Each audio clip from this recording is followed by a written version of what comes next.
warahmatullahi wabarakatuh. Good morning, student. How are you today? I hope your mood is okay. Before our lesson begin, it will be nice to pray first for the smooth of our learning on this day. Pray, begin.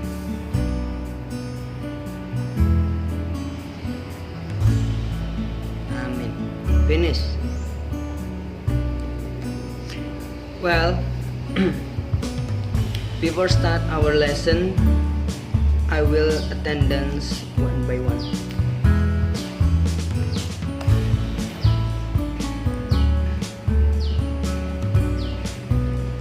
Jainuddin, ada Jainuddin, bagus. Ahmad, iya, bagus. Sukron,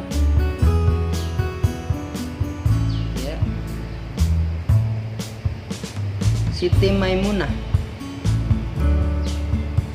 bagus, dan Dewi Ratnasari.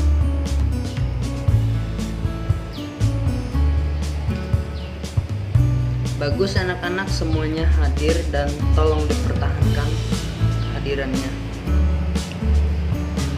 Oke, student, pertemuan lalu kita sudah membahas tentang descriptive text. Apakah kalian masih ingat tentang descriptive text? Ya, descriptive text is a type of text that aims to explain or describe a person, animal, place, or object. Generally, what is described is the shape, characteristic, or nature, such as the example of Monash is a tower that has gold on it. Then you can practice self-describing both at school and at home. Jika kalian sudah mengerti descriptive text, sekarang kita akan mempelajari narrative text. Apakah sudah bisa dilihat? Okay. Narrative text is a non-fiction story that can take the form of fairy tales, myths, folklore, animal stories, and so on. Narrative text is more of a non-fiction fantasy story, and narrative text is created to keep readers entertained. Types of narrative text. There are 4 types of narrative text structures that you should know. The 4 structures are orientation, complication, resolution, and reorientation. Baik. Yang pertama ada orientation. Apa itu orientation? Orientation merupakan paragraf pembuka teks yang mengenalkan siapa tokoh yang terlibat dalam kejadian, who, serta latar waktu, when, dan tempat yang melatar belakangi kejadian, where. Orientation ini terletak di paragraf pertama narrative text. Kemudian yang kedua ada complication. Struktur selanjutnya, complication, terletak setelah orientation selesai. Complication terdiri dari paragraf yang menjelaskan awal masalah.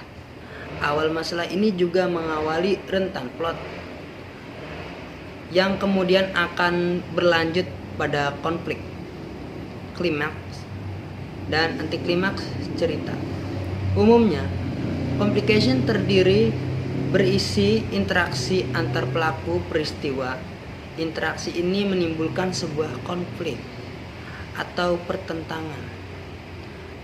Ada 3 jenis konflik yang mungkin terjadi di complication, yaitu natural conflict, social conflict, dan psychological conflict.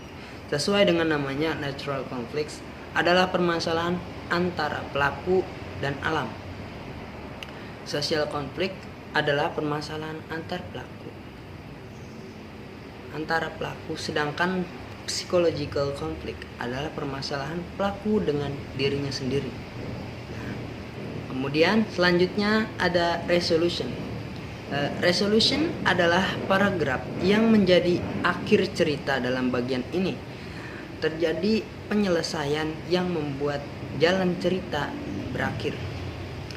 Setiap permasalahan yang muncul harus ada penyelesaiannya. Bisa ditutup dengan akhir yang menyenangkan, happy ending, atau berakhir tragis dan menyedihkan, sad ending. Dan yang terakhir ada reorientation. Reorientation merupakan kalimat penutup yang menceritakan kondisi terakhir sang tokoh dalam cerita atau pesan moral cerita. Dan contoh dari teks naratif seperti cerita si kancil, serigala dan kucing, semut dan merpati, dan masih banyak lagi. Baik,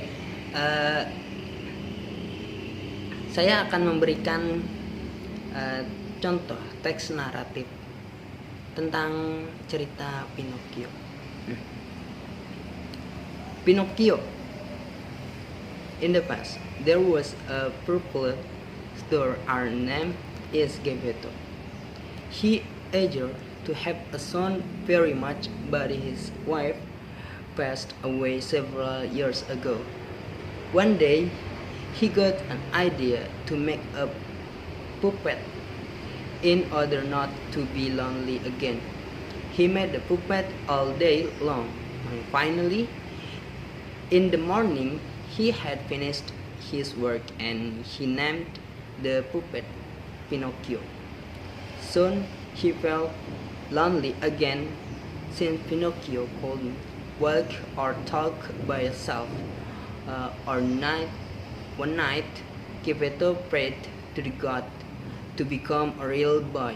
He always thought it on his mind in his dream. In the next morning, he was surprised that Pinocchio was alive. He taught Pinocchio how to walk, how to read, how to speak, and to do other things as human. He then studied an elementary school. One day, Pinocchio felt bored and it made him go home late. When Pinocchio finally came home, Geppetto asked him. He said that he was on school, but he wasn't. Instantly, Pinocchio's nose grew longer and longer, and it meant that Pinocchio has lied. The next morning, Pinocchio was kidnapped by the owner of circus. Pinocchio soon became a chef for the circus. He was so famous because he was a puppet which can talk. Geppetto worried about him because Pinocchio had not been going home for almost 2 days. He tried to find Pinocchio everywhere, but he found nothing. When he searched him on the sea, big waves smashed him. He was then in well so much. When he awoke, he couldn't find the way to go out. In the other side, Pinocchio finally could escape out from the circus. He came home, but nobody was there. Later on, he secreted Geppetto in the sea. He got the same accident like Geppetto, and he met Geppetto in whale's stomach. Both of them got out from its stomach by making a fire.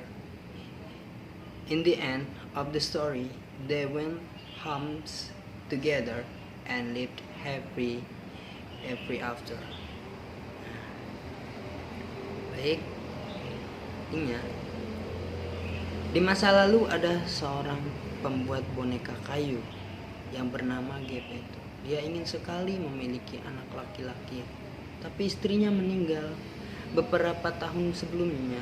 Suatu hari dia mendapat ide untuk membuat boneka agar tidak kesepian lagi.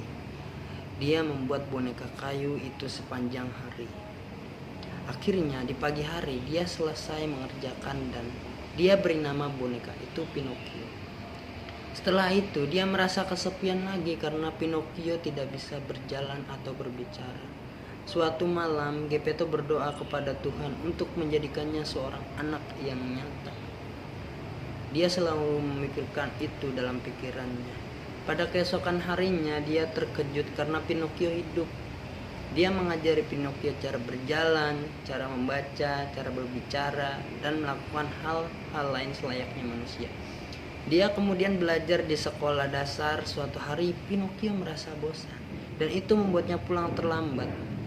Ketika Pinocchio akhirnya pulang, Geppetto bertanya. Dia mengatakan bahwa dia berada di sekolah, tapi sebenarnya dia tidak di sekolah. Seketika hidung Pinocchio tumbuh lebih panjang lagi dan lagi, dan itu berarti bahwa Pinocchio telah berbohong. Keesokan paginya, Pinocchio diculik oleh seorang pemilik sirkus. Pinocchio kemudian menjadi budak untuk sirkus tersebut. Dia begitu terkenal karena dia adalah boneka yang bisa berbicara. Akhirnya Geppetto khawatir tentang dia karena Pinocchio belum pulang selama hampir 2 hari. Dia mencoba untuk menemukan Pinocchio di mana. Dia menemukannya. Ketika dia mencari, dia di lubang besar menghempas dirinya dan kemudian berada di perut ikan paus. Ketika dia terbangun, dia tidak bisa menemukan cara untuk pergi keluar dari sana. Okay then, there is